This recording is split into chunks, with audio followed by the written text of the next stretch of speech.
Hello everybody and welcome. In this video I'm going to show you how to fix when one earbud isn't working on your SONY LinkBuds Fit.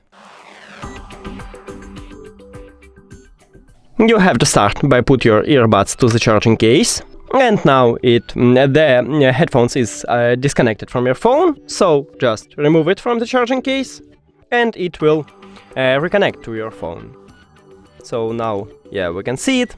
Check your earbuds, maybe it fixes your problem. If it doesn't, we should perform a hard reset. So just put it to the charging case, and after that press and hold this connectional button until you can see that this LED light starts flashing orange.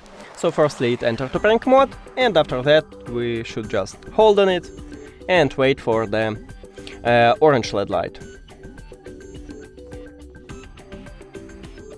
Here we go, we have it. Now release your finger and you can remove your earbuds from the charging case. Firstly we should remove it, so click the information icon or settings icon, forget this device, forget device.